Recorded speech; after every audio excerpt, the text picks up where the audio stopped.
Now, right behind me is my 2007 335i.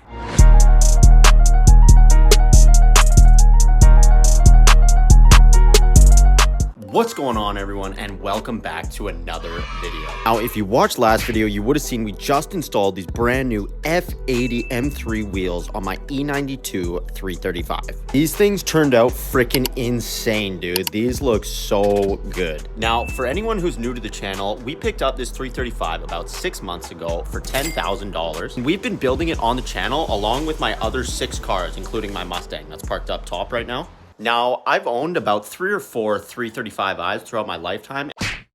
And the biggest question I get asked is, are they reliable? And personally, I think I have enough experience with these cars to answer that question, so we are gonna get straight into that today. But first, we have a couple things to do today. Again, if you're new to the channel, every single full-length video we do, I have a new mod for one of the cars. So we're gonna go ahead and get pretty much straight into that, and then we're gonna go over the reliability of the 335. And today's mod is gonna be for my F30 way over there. I'm pretty excited for this one because we have a brand new carbon fiber roof wing for the F30, and check this thing out, brother. However, before we even get into this new mod, when I took the old BMW tires off the E92, I realized that one of them was a little bit low, and luckily for us, our friends at AUXITO have sent us a brand new tire inflator. Now, I'm actually super stoked on this product because it has a lot of sick features, and it's actually really useful. You've got the product itself. It's fully wireless. It comes with a flashlight as well. It shows you your PSI as well as the battery level. It comes with tons of different attachments so you can inflate your car tires, motorcycle, road bike, or even a basketball. You've got your standard cigarette outlet charging cable, as well as your USB Type-C regular charging cable. Even comes with its own portable carrying case. Like, real talk, I wouldn't promote anything that I didn't really like, but this thing is actually sick. It's tiny and it's just so convenient to leave in your car.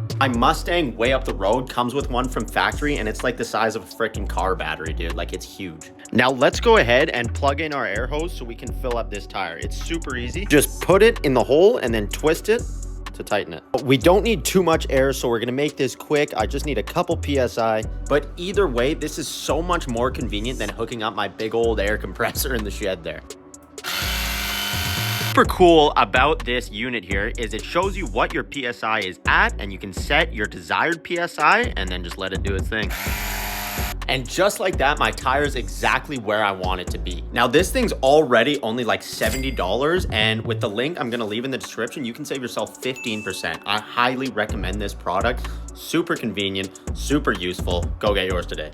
All right, well, now that that's out of the way, let's go ahead and install this brand new roof wing on my F30. Now, as you can see, we finally got some snow in Canada here, so we're gonna have to scrape that off the F30 first, and then hopefully we can make this tape even stick to the car today. I don't know, it might just freeze off, we'll see. I don't think you guys understand quite how much I hate this weather, bro. We, of course, need to run to the detailing van and get our heat gun to take out all of my chemicals, so hopefully they're not frozen. It doesn't look like they are, but I should probably go ahead and take all of these out. That's not the heat gun, this one is.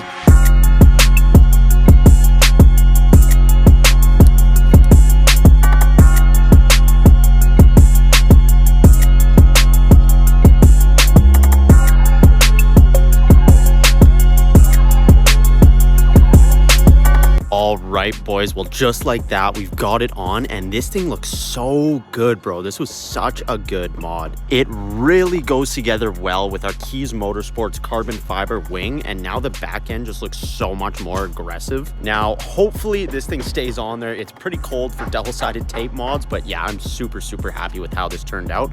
I think this was around 300, 350. I'll leave the link down in the description in case any of you guys want to pick it up for your F30. I highly recommend this. This looks so good, dude. This is honestly probably my favorite roof wing on any of the cars. The one on my E90 328 it's all right. It's not really my favorite, to be honest. It's just a gloss black, and honestly, I think it's a little too aggressive with the curve in the middle. And the one on my E92 335 is pretty nice as well, but this one is also almost not aggressive enough. It's pretty flat. And honestly, I think it's a little too big as well. I wish it was just a little bit skinnier, kind of like the one on the F30, but it is what it is. I still love it. I'm debating on getting one for my Audi, and the Mustang, I don't know.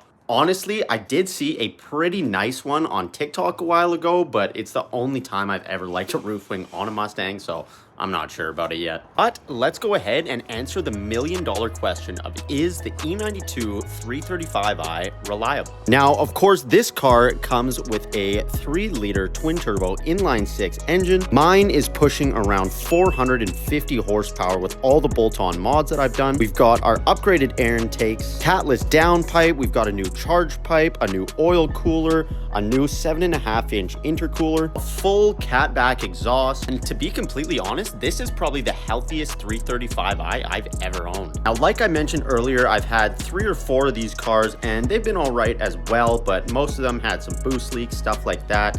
Just small things that kind of ruin the car's driving experience. But this one so far has been flawless, dude. Like, the boost is just, oh, it's I can't even explain it really. It's just so good. Now, to be honest, this car definitely does get a bad rep, but I think a lot of it comes from the previous owner. Now, when I'm buying these cars, I always check with the previous owner, see if they have service records, see how many owners this car had. Like, there's so many things you have to look out for when you're buying cars like this. Now, this is German engineering, which means everything is super, super precise. And the same goes for, you know, lower models like the 328 or newer models like the F30 or even Audis way in the back there. You need to stay on top of maintenance or this car will not treat you well.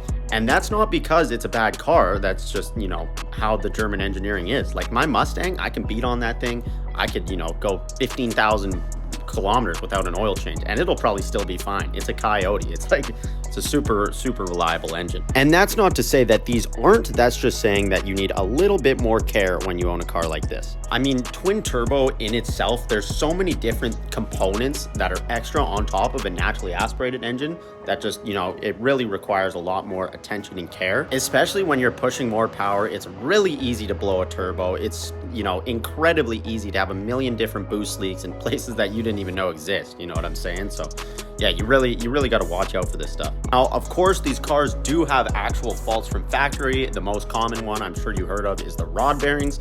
So that's one thing I really look out for when I'm going to buy one of these cars. Depending on the kilometers, has it had that done? And you know, if it's a low kilometer car, that doesn't mean you have to stay away from it just because the rod bearings haven't been done, but that just means you'll have to do them yourself if you plan on actually driving this car, pushing power, stuff like that. But I mean, yeah, overall, like I would 100% say these cars can be reliable. It really depends on you, the person who owned it before you, blah, blah, blah. Like if you treat a car like garbage, yeah, no kidding, it's gonna blow up. You know what I'm saying? Like, it's kind of common sense. And that's also not to say that you can't just get incredibly unlucky and maybe you treat the car great and it still blows up. That can happen too. That's just, you know, that's just the game of cars. Like, that's how it goes. So, I mean, if that scares you away, then, you know, stick to a Honda or a pedal bike or something. Like, it's obviously not for you. But, you know, if you're not scared and you're ready to learn is another big thing too. Like, you're going to learn a lot with these cars, which I think is a good thing. This car and all my BMWs have taught me so much about working on cars, how to maintain them, all that stuff. So, you know, if you find that exciting, great car for you. I would 100% recommend it. But yeah, overall, if you know you want a 335, but you're still kind of scared about the reliability and the cost, I would definitely say probably go for the N55. It's a little bit more reliable than the N54. But either way, they're all great cars. I love them, and I'll probably own many more throughout my lifetime. But yeah, I think that's going to be the end of this video. If you made it to the end, comment W down below in the comments section, and give me some ideas on what mods you guys want to see on the cars next. You know, I don't enjoy anything more than modifying my cars, and I'm always looking for new parts, new things to try.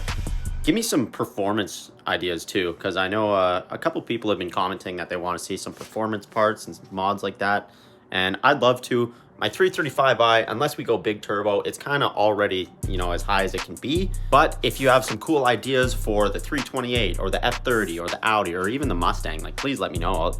I'm super open to ideas. It's just, yeah, whatever I think looks good. But yeah, hopefully this gave you an idea on whether you should or should not buy a 335i. And with that being said, God bless you all. I'll see you next time. Peace.